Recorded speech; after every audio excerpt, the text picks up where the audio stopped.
Hi hello friends, എല്ലാ കൂട്ടുകാർക്കും നാളത്തെ പ്രൊമോ റിവ്യൂയിലേക്ക് സ്വാഗതം. അങ്ങനെ നമ്മുടെ മഹേഷിനാണെങ്കിൽ കുഞ്ഞിന്റെ സൗണ്ട് കേൾക്കാതിരിക്കാൻ പറ്റില്ല കേട്ടോ. ചിപ്പി ആണെങ്കിൽ ആരും അറിയാതെ നമ്മുടെ രചനയുടെ ഫോൺ എടുത്തിട്ട് മഹേഷിന്റെ നമ്പറിലേക്ക് കോൾ ചെയ്യുന്നുണ്ട്. മഹേഷ് ഫോൺ എടുക്കുന്നുണ്ട്. ഫോൺ എടുക്കുമ്പോഴേക്കും ചിപ്പി ഹലോ അച്ഛ അതുപോലെ മോളെ മോളെ എന്ന് പറയുമ്പോൾ തന്നെ പെട്ടെന്ന് തന്നെ ആകാശ ഫോൺ തട്ടിപ്പറിച്ച് വാങ്ങിച്ച് കട്ട് ചെയ്യുവാണ്. അതിനുശേഷം ഒരു കുഞ്ഞി കുട്ടിയാണെന്ന് പോലും ആലോചിക്കാണ്ട് നമ്മുടെ ചിപ്പി എടുത്ത് പറയേണ്ടത്, നീ ഇനി ഒരിക്കലും നിന്റെ അച്ഛനെ കാണാൻ പോകുന്നില്ലടി, നിന്റെ അച്ഛനോട് നീ സംസാരിക്കാനൊന്നും പോകുന്നില്ല, നിന്റെ അച്ഛനെ നീ ഒരിക്കലും കാണില്ല എന്നൊക്കെ പറഞ്ഞിട്ട് ആ കുഞ്ഞിന്റെ മനസ്സ് വേദനിപ്പിക്കുക കേട്ടോ.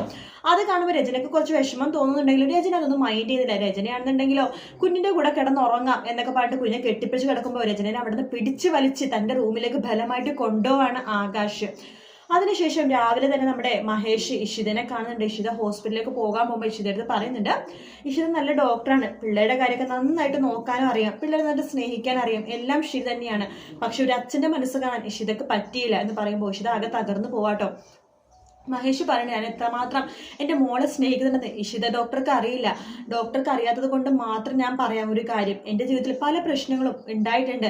അതിൻ്റെ ഭാഗമായിട്ട് ഞാൻ ശരിയാണ് ചിപ്പിനെ ചെറുതായിട്ട് അകറ്റി നിർത്തിയിട്ടുണ്ട്. പക്ഷെ അതിൽ ഞാനിപ്പോൾ ഏറ്റവും കൂടുതൽ പശ്ചാത്തപിക്കുന്നത് ഞാനാണ്.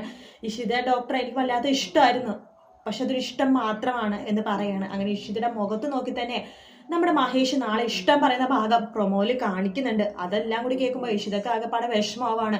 ഇഷിത അങ്ങനെ മനസ്സിൽ വിചാരിക്കുകയാണ്, അപ്പോൾ ഞാൻ ചെയ്ത് തെറ്റായിപ്പോയോ, എവിടെയൊക്കെയോ എന്തൊക്കെയോ ചതി സംഭവിച്ചിട്ടുണ്ടെന്ന് ഇഷിതക്ക് മനസ്സിലാവാണ്. ഇഷിത നമ്മുടെ രചനനെ വിളിക്കുന്നുണ്ട്. അപ്പൊ രചന ഫോണൊക്കെ എടുക്കുന്നുണ്ട്. ഇഷിതയുടെ ഫോൺ രചന പറയണ്ട, അയാൾ അങ്ങനെ പലതും പറയും, അയാളുടെ സ്വഭാവം ഡോക്ടർക്ക് അറിയാനിട്ടാണ് എന്ന് പറയുമ്പോഴേക്കും ശരി അയാൾ അങ്ങനത്തെ ആൾ തന്നെയാണെന്ന് വീണ്ടും ഇഷിത തെറ്റിദ്ധരിക്കുകയാണ്. കാരണം രചന തെറ്റിദ്ധരിപ്പിക്കുകയാണ് ഇഷിതേനെ. എന്തായാലും കാത്തിരുന്ന് കാണാം. വീഡിയോ ഇഷ്ടപ്പെട്ടെങ്കിൽ ലൈക്ക് ചെയ്യുക, സബ്സ്ക്രൈബ് ചെയ്യുക, കമന്റ് ചെയ്യുക. മറ്റൊരു വീഡിയോ നാളെ കാണാം. എല്ലാവരും സുഖമായിട്ട് ഇറങ്ങുക. Good night, take care, bye bye.